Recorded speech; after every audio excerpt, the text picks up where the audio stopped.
Hi guys. Hold on, I gotta adjust this phone before it falls off of here.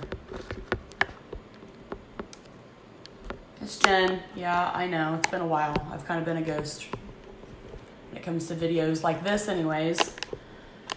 I've done a few comic relief videos and things to make people laugh, which is kind of like my cover-up. Cover-up for things that don't go right. So I take silly scenarios and things that make me angry and make funny videos out of them. So if you're tuning in, thanks. Thanks for listening. Please hang in there for a minute. I'm going to kind of be a little transparent and talk about some pretty sensitive issues for me. Because I tend to not be that kind of person that likes to post all my dirty laundry, my bad habits, or my bad moods and sicknesses and all that stuff on Facebook. I'm not that person. I need prayer. Why me? I just don't do that stuff. Number one, because I don't like to draw attention to those negative things. And I also don't like to come off as the kind of person that is looking for a pity party all the time.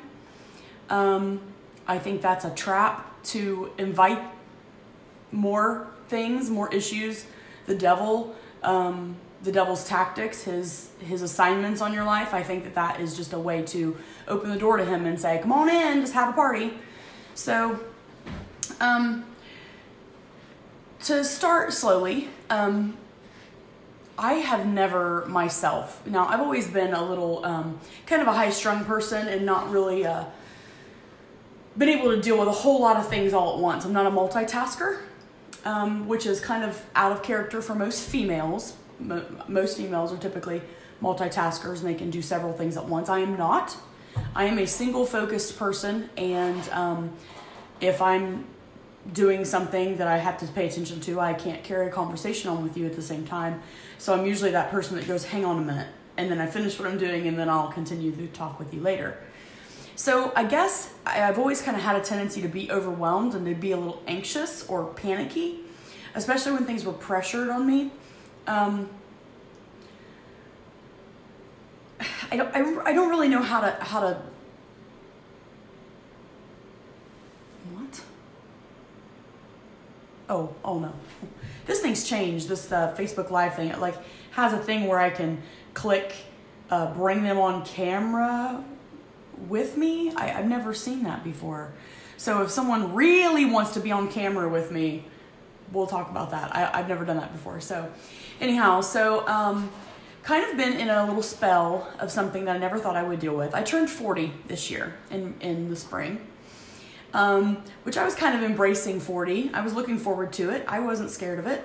It's just a number. It's just an opportunity for me to try to look younger than I am. And that's how I kind of viewed it. And I was just kind of bloated off, and I didn't really think anything of it. I don't think it contributed to anything that happened or anything that made me feel the way I'm going to talk to you about. However, my dad was real sick this year and he passed away in May, and we moved from my family farm in June. We bought a house in Chillicothe and we moved from where I lived my entire life, pretty much. I mean, I lived in Waverly my entire life, but I lived on that property for the most part for my whole life. I mean, my parents bought the farm when I was like 5 or 6, and we've been there since, and it's always been the homestead. And so I don't know if that contributed to anything. I'm just thinking maybe it's a compilation of things that kind of pushed me into this little tailspin of issues. And this is really hard for me, guys, so I'm going to try not to be emotional if I can. But I've literally been crying for days, weeks, at the drop of a hat, depressed about pretty much everything. Every regret, every missed opportunity, every disappointment in my entire life. And most of it's all directed towards myself. None of it is from other people or my kids or anything. It's always lashed at towards me. It's like a self-loathing that I'm dealing with. And for me, being the person that I am, which a lot of you know me, I see some names. I see Alana, Beverly, and you know me. You know who I am. You know what I've done in my life to help people with issues with depression and anxiety and things that could be contributed and say that was a traumatic experience that maybe caused some sort of spiritual oppression. I know how to deal with those things. This was not that. And I because I used every trick in the book. I know everything that I should have or could have done that I would have done for someone else, and it's not working. And it hasn't worked. And so that's been where my, like, what the has taken place? Like, what is going on? What's wrong with me? I'm messed up. My mind cannot stop thinking. I can't get over this. And so, long story short, my dad, not really. That's a lie. Long story short, that's a big fat lie, just so you know. So anyways, my dad passed away in May. And I tried to stay strong, you know, and me and my dad kind of had a broken relationship on and off. My parents divorced when I was younger, and then they remarried when I was an adult. So, you know, they were destined to be together. They were Snow White and Prince Charming. They always found each other somehow, it seemed like. So, I didn't feel like it affected me so deeply that I was just broken, you know. So I just kind of carried on. You know, I was sad. I was sad for my mom. I was sad for my brother and sister. I was sad for our situation and the things that we were going to have to go through and do. I was sad for my mom to have to be able to sell the farm that she'd worked her entire life for. And nope, not doing that right now, Jenny. So anyway, so it was just really hard, and I was trying not to break down all the time, you know, so I was trying to stay strong. So then me and my kids got into a little fender bender. That was not my fault. We were hit by a truck, and not like a major collision or anything, but we were juked pretty good. We all had whiplash, and I had a broken ligament in my wrist, and it took, I wore a brace for like 12 to 14 weeks, and I had to go through physical therapy, and I still don't have all my strength back in my wrist. I'm still doing exercises at home. And thank God it was my left hand, not my right hand, but still one-handed, nevertheless, which I know some of you know what that's like. My neck has been really messed up, and it's been depressing to me to be in pain a lot, because I'm not that person that gives into pain. I don't give into pain. Pain doesn't get to tell me what to do in my life. That's my stance. My body does not tell me what to do. I tell it what to do. That's how I have always operated. And so for me to have pain that I can't overcome is extremely frustrating to me. And I tried everything, and I don't like medicine. I'm not a medicine taker, but I had to do some medicine. I had to take some pain relievers, and I had to take some muscle relaxers, and I had to take all these things that made me feel like absolute garbage in the morning, as if I was hungover all the time. Droopy eyes, and, you know, just acne. My face was breaking out. I'm still getting over like some huge like facial breakouts, which I've always had skin issues, which also is frustrating at 40 years old, especially. So I just kind of went into a tailspin of physical stuff that was happening to me. I was gaining a ton of weight for me. I had dropped a lot of weight right before my accident, and I weighed about, you know, I don't know, weight doesn't really matter, but I had dropped like 20 pounds, and I was pretty happy with myself. I did the keto plan. I was working out. I was being really good to my body. I was taking really good care of myself, and I was really proud of myself, and I felt good. I felt energetic, and I felt encouraged, and I felt like I could take on the world and do all kinds of things. And then that happened, and then this spiral of stuff just kept taking place. I couldn't move. We were moving in the midst of that. I couldn't lift something. I couldn't lift a laundry basket that was full of stuff. My wrist couldn't hold the weight. I couldn't carry a gallon of milk in my left hand. My wrist can't hold the weight. Still, really today, it can't really hold the weight. I couldn't palm something. Like, I was trying to grab something the other day like this, and it was slipping out of my hand, and I had to support it with my right hand. And I told Brian, I said, I can't grab that. I can't palm it with my hand. My thumb feels like it's not attached. That's because the break was in like my scaphoid lunae area, which is near your, like down here from your thumb. It's like right here, okay? So my thumb was affected. So it aches a lot, especially in the cold weather, it aches a lot. I'm sure arthritis will set in. Yes, the Holy Spirit, Jesus, the healing power of God has the authority over those things, but nevertheless, the reality is the reality. I am living in this body. My spirit lives in this body. My soul lives here, and it has to deal with the maintenance of it. And it has to deal with the tearing down of it, and how good or bad it's going to be, and how much I allow myself to age, and how much I allow myself to give in to my feelings. Honestly, emotions have so much to do with your appearance, and I've learned that so much lately, especially. Because I noticed when I felt good, I felt like I looked better. Maybe I didn't. I don't know. Maybe I didn't look better, but I felt like I did, and my confidence was there.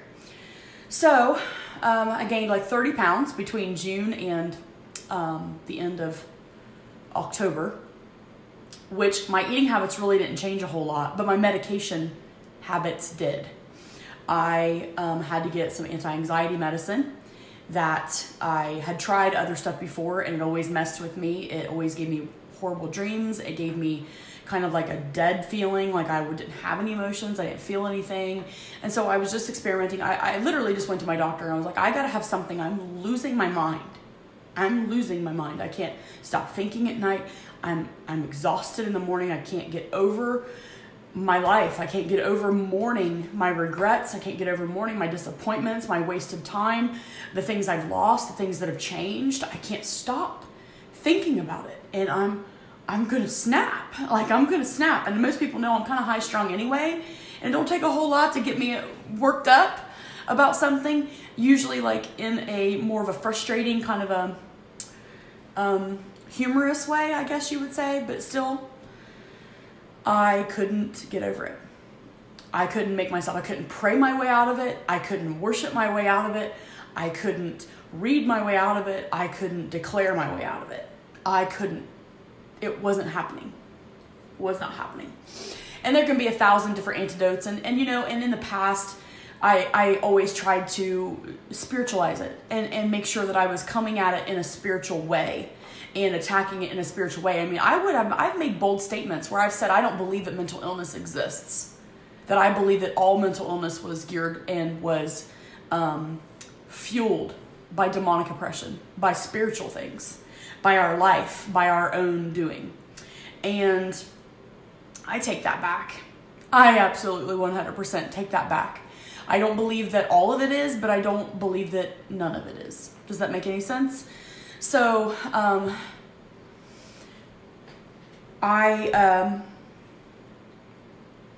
I'm sorry if I said that and I offended you, and you were one of those people that had dealt with this kind of thing, and you saw me say that and you felt like I was attacking you. I'm really, really, really sorry.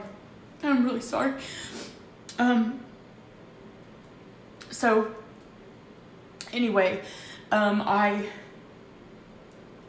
took the medication and it started helping a little bit. I was noticing that the anxiety was lifted some and I could kind of self-control a little bit, but it was messing with me. My face was breaking out. It says it's supposed to decrease your appetite. No, it don't. Could have ate the house down and gained a ton of weight, according to me. I'm only 5'3", 30 pounds on this already full figure is not fun when that kind of thing really gets to me, because I worked really hard.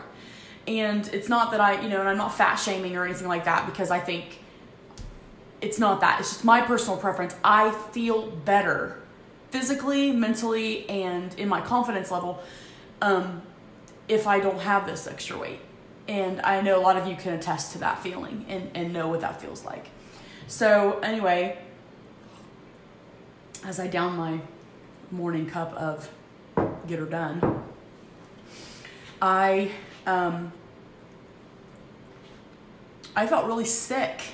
Like, I wasn't just depressed, I felt bad. My body was hurting, my teeth were aching because I was gritting them so much. My eyes were vibrating and shaking. My hair was thinning. My everything. I can't even explain to you how much this affected me and how much it changed my life for the worst. And in my family, you know, my husband's like, what'd I do? I'm like, it wasn't you. It's not you. It's not the kids. It's not anyone. It's me. It's me. I don't like me. I hate me. I hate me for the things I've let myself get away with. I hate me for the things that I've let myself not do, for the things I've not followed through with. I just, the list could go on and on and on and on forever. And I would look back on wasted time and idle time and time spent on cell phone and time spent in front of the TV and time spent talking about things that don't matter and arguing about things that don't matter and not spending time with people that do matter. And sorry guys. Closest thing is a dish towel, so hey, right? So anyway, I've been kind of a ghost to some people that I really love so much, and I haven't been around them because I can't be, because I can't not break down, and I can't not be sad, and I'm not myself, and I didn't want anybody to see me that way. So I don't want anybody to see me not strong, because I've always been so strong, and now I'm not, and I just don't know where it went. I don't know what happened to it, and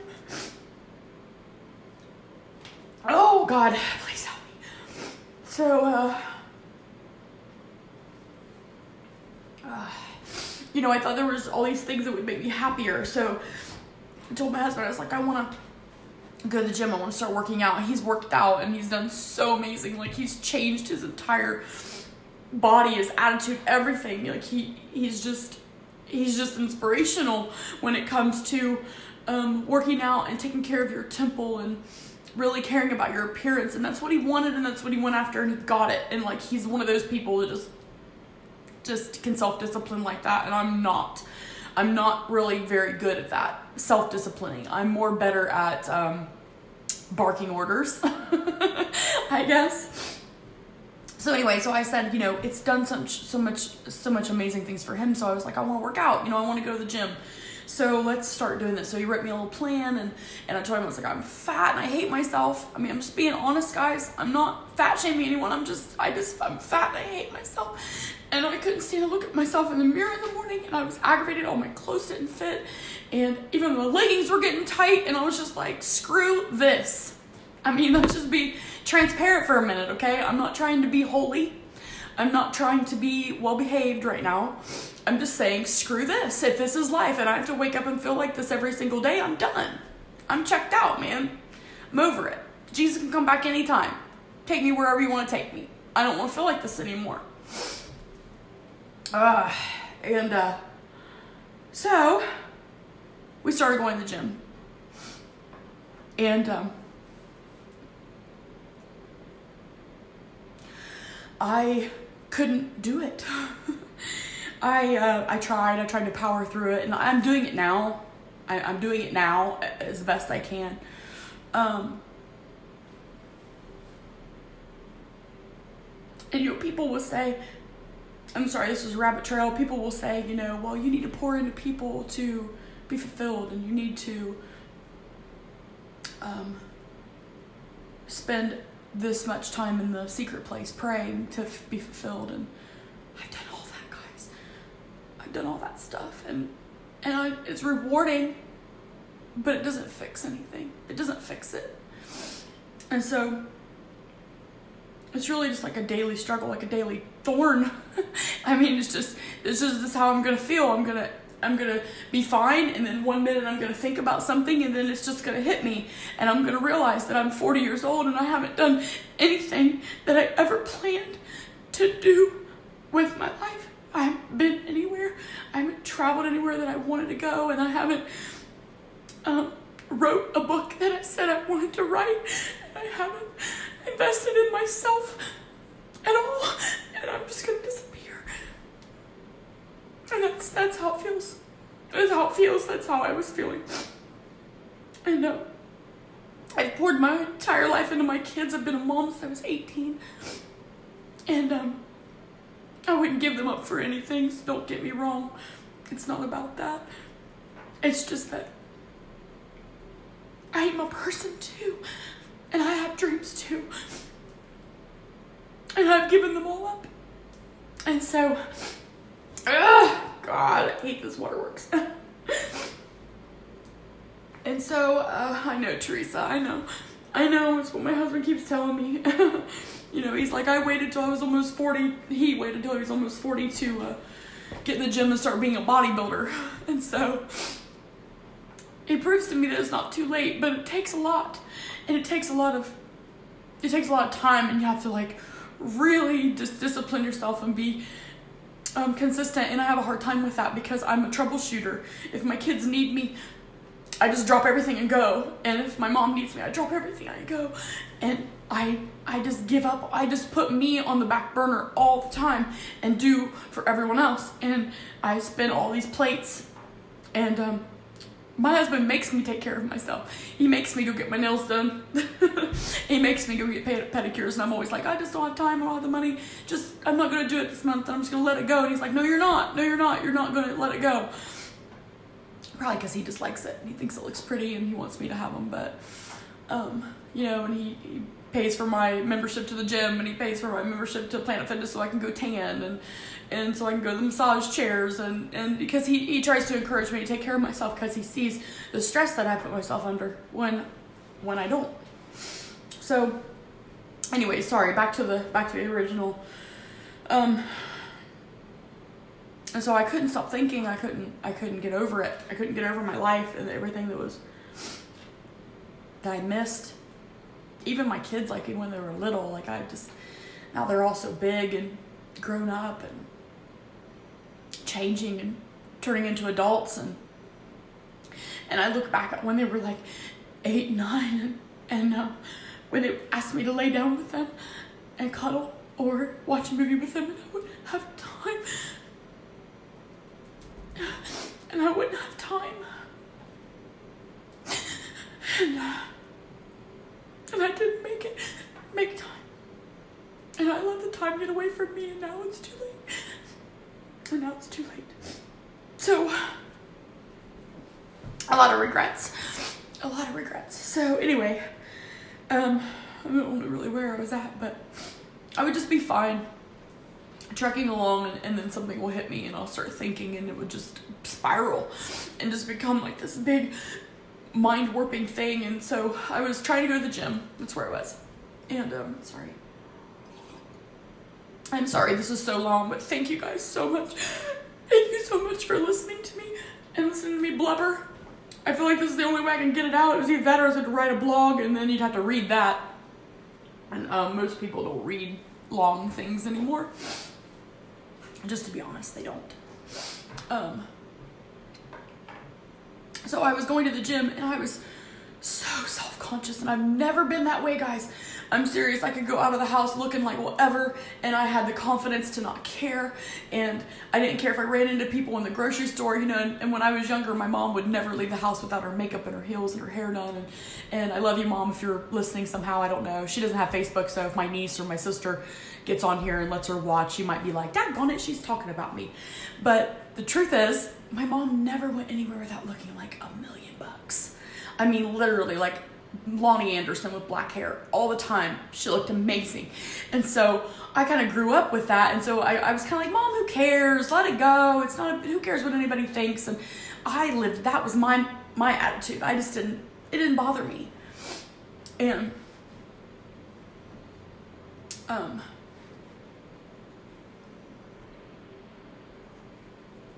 so it just didn't bother me anymore. But it started to, because I started to feel so self-conscious, and I would see, let's just get real. Here I was 30 pounds overweight, over my smallest weight that I was, you know what I mean? I basically erased and added to my progress. I went backwards, and I hate starting over. I hate redoing things and starting over again and again and again. And I don't like it at all.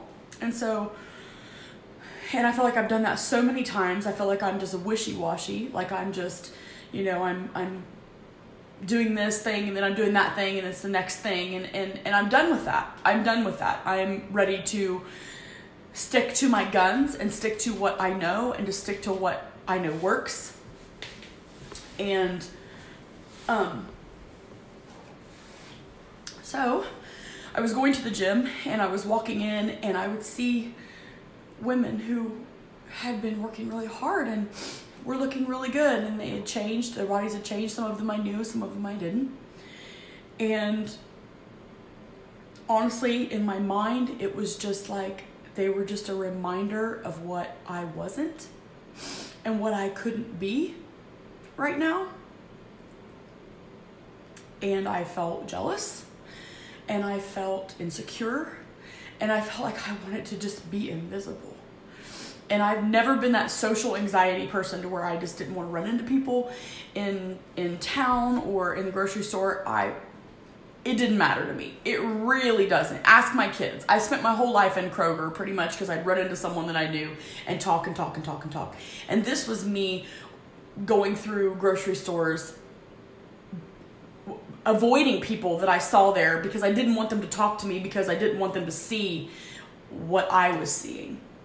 Which everybody would say, "Oh, you're crazy. That wasn't even, we weren't even thinking about you having, your shirt's too tight because you're fat, or you got 30 extra pounds on you than I saw you last time," or walking away and going, "My gosh, she's gained a lot of weight."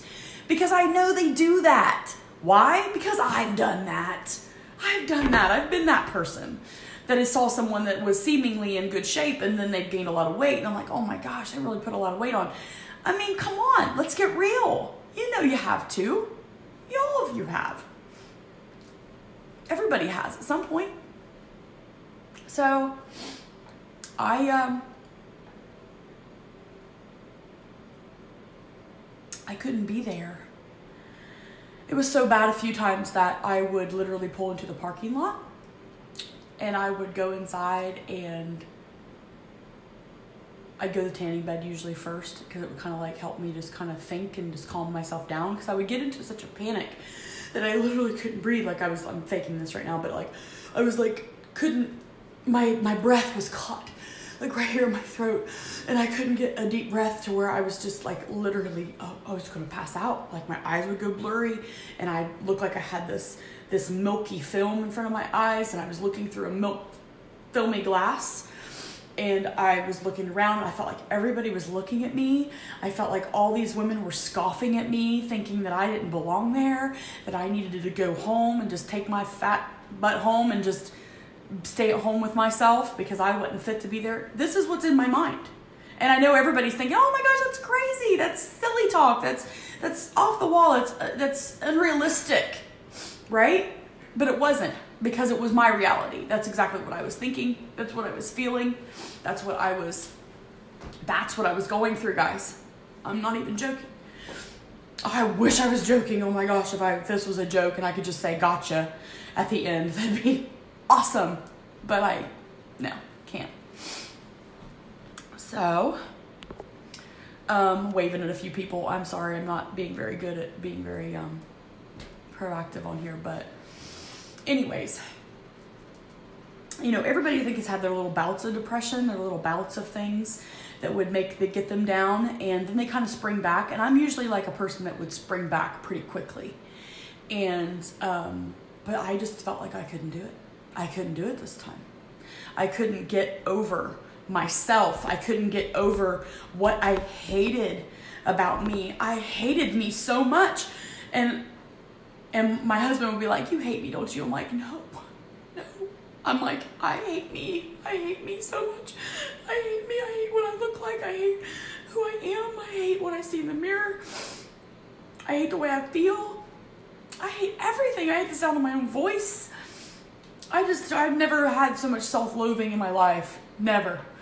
And I've always been my own worst critic, and I've always been the hardest on me than anybody else, but this was the top. This was the top. This was the cream on the cake. Big time for me.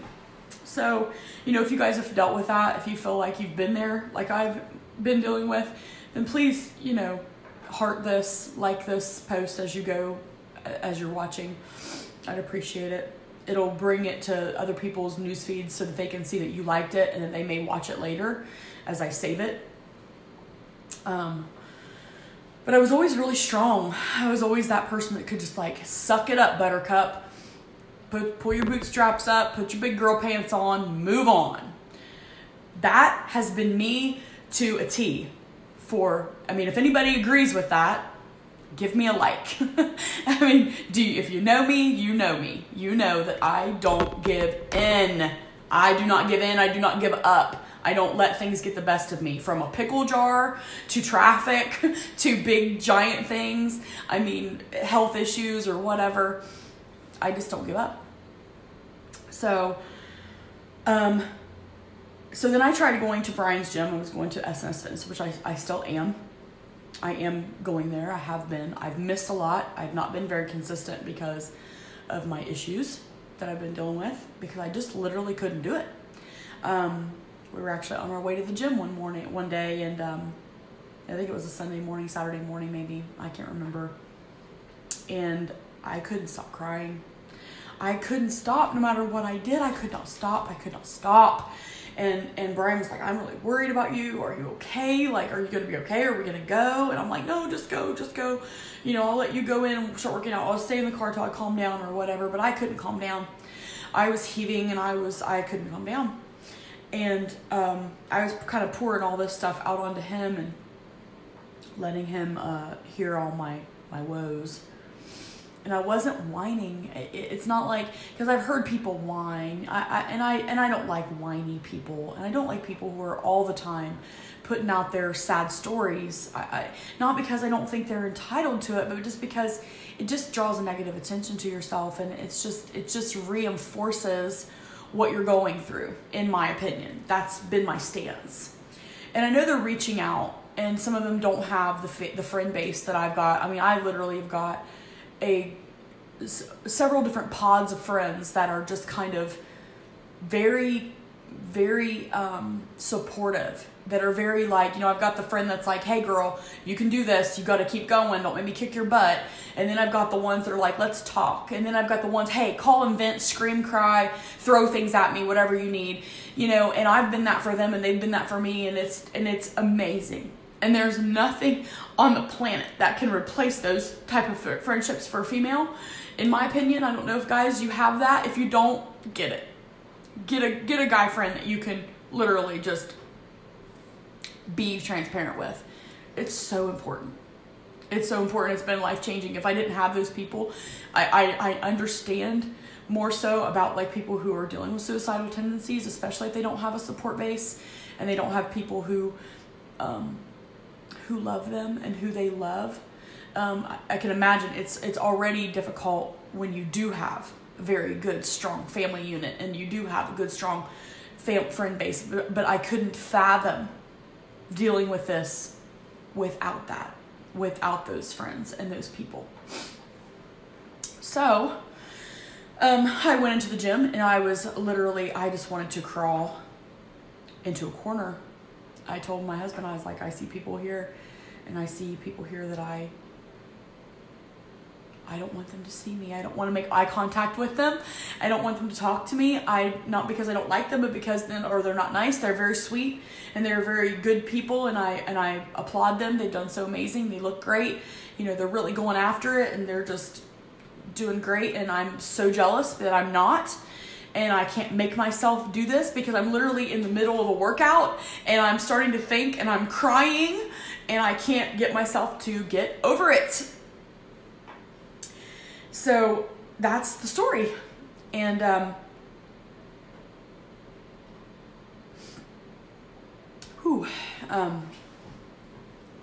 I don't know if any of you have ever felt that way before, like wanting to just be invisible. And I've never been that person because I've always been kind of, my daughter would say that I have a large aura. I have a very big aura. I have a big presence when I go places. My dad had a big presence. He still does. Even beyond the grave, he does. You knew when he walked in a room, you knew when he was somewhere. And I'm kind of like that. I'm loud and I'm bold and I'm not afraid of saying just about anything. And my dad was that way. I mean, jokes, it didn't matter how crude and how horrible the joke was. If it was going to make people laugh, we'll tell it. And then we'll apologize for the cuss words later. Only he doesn't apologize for the cuss words. But you get what I'm saying. If you know me, you know that's kind of been who I am. And so I know, Sarah, I'm right there with you. And I'm gonna tell you, Sarah, you can. You can. I know it's hard, but you can. And there are things that can help you do that. And there are things that will change your life. And I know I'm a blubbering idiot right now, but this is literally like the first time that I've cried in like 4 days. Because I've been experimenting with something that I've been trying to get myself to acclimate to or to get into a habit of, basically like creating a new habit and creating a new process for myself to go through each day, and along with positive affirmations to myself and trying to believe what my husband says is true. I'm not an idiot. Did I say I was an idiot? I'm sorry. I cry with you any day, girl. Any day. But yeah, like blubbering idiot. I think I did say that. But I have been, and so this is the first time that I have cried like this, because I'm talking about it and because I'm bringing it all, and it's really hard to like just put it out there. Because typically I'm the cheerleader and I'm not the losing team. That's really the epiphany of it. I'm usually not the losing team. I'm usually the one cheering on. I'm usually the one that's the you can do it, and I'm gonna win no matter what, and I'm gonna take this bull by the horns and I'm gonna break its neck. That's my personality, you guys. And so, and if you can attest to that, give me another heart or give me a thumbs up, because that's been who I am. And that's what I based my life around. And then this came on me and hit me. And I couldn't, after the accident, I couldn't do anything. I couldn't move. I couldn't help my husband lift stuff. I couldn't do anything. And he's working every day. Callie was working like 60 hours a week at the tattoo shop. I was by myself. My kids are my kids. I didn't have a major, people rallying around me like, I'll help you move, I'll help you do this, I'll help you do that. But I'm also not good at asking for help. I don't like asking for help because I've always been able to do stuff on my own. And I have not needed any help. I have not needed anybody to help me. So that was really hard for me. That was hard for me to get to like not be able to accomplish what I had set out to do. I don't like my plans to get changed. When I set my mind to something, I like to be able to fulfill it and not have the world and circumstances and my feelings and my physical nature and all my obstacles to tell me otherwise. My life doesn't get to do that to me. That's where I am. You don't get, life, I'm talking to life. Okay, this is life over here. Life, you don't get to tell me what to do. Suck it up. Sit down and shut up. That's who I am. But this took that from me. And it scared me to death. So, I have been working with something that has been helping me and actually helping me get off of the anxiety medicine, which I plan to never return to.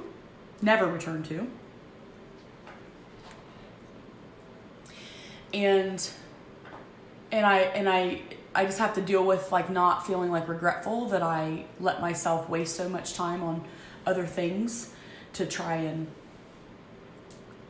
make other things work, I guess. And guys, I'm not negating, if you're on anxiety medicine, if you're on antidepressant medicine, it's working for you,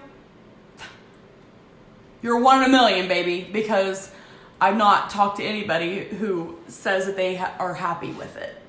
It might be dealing with their symptoms, but then you got a whole plethora of other things you're dealing with on the side. And, but yeah, Sarah, I'm right there with you too. I'm always the cheerleader, like, oh, you're doing great, but not the one that could actually, but I have been. In the past, I've been that person. I've been that person that was working out, that was recording my weight loss journey, that was recording my supplement journey, that was recording my lifestyle, and trying to encourage people with my own example of what I was doing. And there was nothing. This was the hardest thing I've ever done in my life, being depressed like that. And I mean, I would lay here, my husband would be like, I was like, I didn't get anything done, I didn't get this done, I didn't get that done. And basically because I could not do it. I could not make myself get up out of bed and like just do it. And so I just couldn't do it. I just lay here, and time and hours and minutes would just fly by me. And by the time I would look up and kind of come to, I'd just be in this state of mind where I just couldn't quit thinking and staring off, and I couldn't make my body move, and I can't explain it. It is the most debilitating thing I've ever felt in my life. It was like feeling fear and sadness and anger and like mourning all at the same time. And just imagine that. I couldn't, because if someone were telling me that, I'd be like, oh, come on, quit your whining, quit feeling sorry for yourself, quit, just suck it up. You gotta just make yourself do this, you gotta make yourself do that. No, guys, I'm wrong. I'm wrong. And I'll be the first to tell you I'm wrong, because I couldn't make myself do anything except what absolutely I couldn't get out of. I couldn't get out of picking my kids up from school. Although I would sit in a couple days, I would sit and think and get myself into such a frenzy. I would dread being, because my husband would be like, I'm coming to get you for the gym, be ready, blah, blah, blah. And I'm literally in my mind going, I don't want to go. I just don't want to go. I don't want to go. I don't want to see these people. I don't want to see anybody. I don't want to get out of the house. I don't want to get out of the car. I don't want to do it. I don't want to do it. And I would get into such a frenzy over it, and then trying to find clothes that looked right, and trying to find gym clothes that I felt confident enough in, and that kind of like shallow things. I mean, I would get into a frenzy of thinking so much to where I would like forget to leave to go get my kids. That's how bad it was. And then go into a panic like, oh my gosh, I gotta leave, and like run around like going, you're so stupid, like yelling at myself. You're stupid, you're so dumb, what's wrong with you? You're such an idiot, like talking to myself like that the whole time. And then I don't have an explanation. I don't have an excuse. I don't know what else to say, and like, it was so bad. This is really bad. This is really transparent. I don't think I told my husband this. This is awful. We were supposed to go to see his family in Akron, and Brian came down with like a kind of like a stomach virus or something like the night before. And we didn't end up going. And I was going to go, I was like, yes, we're going to go. I love them. Oh my gosh, I love those people. I love Aunt Jackie, and I love Ronnie and Pam and their kids, and I love Mary and Chris and Tracy, and I mean, I can name every family member he has, and they're the most amazing group of people in the world. Like the most fun ever. But deep down inside myself, I didn't want to go, because I didn't want to see them. I didn't want them to see me, because I was ashamed of myself, because I felt like I was such a failure, and I was such a disappointment and such a failure to my husband. I wanted to hide. And so we ended up going because he had a little stomach virus going on or whatever. And I was so thankful. I was actually very thankful. And I know that's awful. That's awful. And I'm sorry, you guys. If you're listening, I'm really sorry. But it wasn't anybody. It wasn't any of you. It wasn't my family. It wasn't anyone. No one has done anything wrong. it was me. It was me. Everybody else is just being their self. And I'm the one that's looking in and reading in and feeling like I wanted to shrink and disappear. Literally. So, and I never, I wasn't one of those moms that had like postpartum depression so bad that like I wanted to run away or anything. But like as of lately, like I felt that feeling that I think that women have explained. That feeling of just wanting to disappear and just be somebody else. I just wanted to be somebody else for a little while. Why can't I just be someone else? Why couldn't I have been born to different parents that didn't have these genetic things that were handed down to me? Or why couldn't I be born in a different state, in a different country, a different person with a different set of opportunities, or a different set of talents? Or maybe I wish I could have been more analytical and less creative. You know what I mean? I just think about all these things, like literally that like my personality was destroying me. My personality had ruined me. My family genetics had done this to me, had done that to me. I just didn't want to be me anymore. And then my husband said, but if you didn't want to be you anymore, then where would that leave him? Because he loves me. Not the me I want to be, but the me that I am. So there you have it. So sorry I took so long. I know this has been, I don't even know where the minutes are on this thing, but it's been a long time. And everybody's starting to check out now because they're like, Jenny, you're boring me and I'm getting out of here. See ya. So thank you guys so much for listening. Please share this video if you have friends and family. I'll make it public so that you can share it to others. And if it's helpful. If it's not, then just leave it. If you're just listening and you're laughing at me, it's fine. It really is. Message me if you want. I don't know. But I am going to keep you up to date because I am doing some self-care. Finally, I'm on this road of self-care. I'm trying to do what is best for me a little bit instead of always thinking about, well, I can't do that because what if I need it for this or need the money for that or need the time for that or whatever. I can't go to get a massage because that costs money and time when I really need to be at home doing this and spending the money on the kids. Or I don't have time to go to the gym because I haven't seen my kids very much or whatever. And I know that kids are important and they are. And my kids are very important and I love them so, so much. But guys, I'm learning that if you don't take care of you and you don't take care of you and your spouse and your relationship with each other, these kids are going to grow up and they're going to leave you. Okay? They're leaving. They're out of there, guys. Hopefully. And so you got to invest in you a little bit. And you got to let your mind also be there too. You got to let your mind go with you in that investment. And you've got to let your everything follow. Okay? Because as important as your kids are, they're not number one. And I know that's really hard. That's really hard for me to say because they've always been my number one. Because they were me.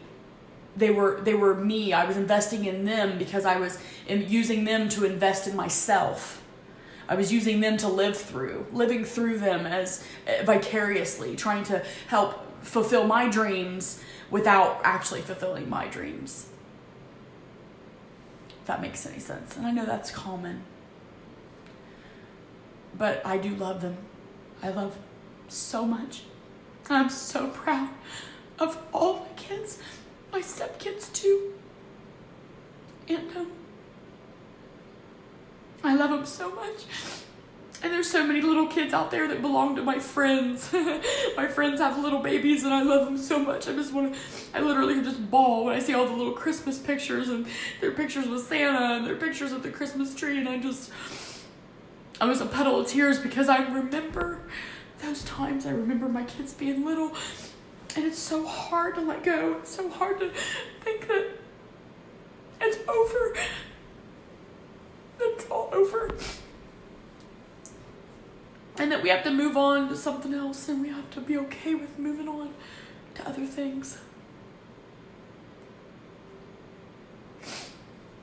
So,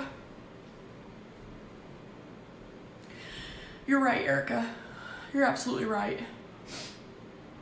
And we have to take care of, and Erica said you have to take care of you can't take care of your kids and your husband if you don't take care of yourself first. And that's where I was at. I was literally I was falling apart, guys. I was unraveling, and all the king's horses and all the king's men couldn't put me back together. And so now I'm on that journey to get put back together again. And I hate redoing stuff, so I'm gonna try to not break now. I'm gonna try to not give up and to go backwards, and try to stay on that journey and stay on task with myself and giving myself time and not letting other things absorb my life, which I have always done. I've always been so involved in things and so wrapped up in the extracurricular of life, church and family and this, that, and the other, that I would just, some things were super important and some things didn't matter, and I'm pretty sure that when we die, that our tombstones aren't going to say, boy, I wish I'd have spent more time at church, or I wish I'd have spent more time in ministry, or I wish I'd have spent more time at work. It's not going to say that. It's going to say, Jen Howell loved to be with her family. It's going to say, Jen Howell loved unconditionally. And that's what I want. That's what I want. I hope that's what you guys want too. We have to be selective about what's important. And we can't fool ourselves and tell ourselves that stuff is important. It's not. Especially if it's stripping you of yourself.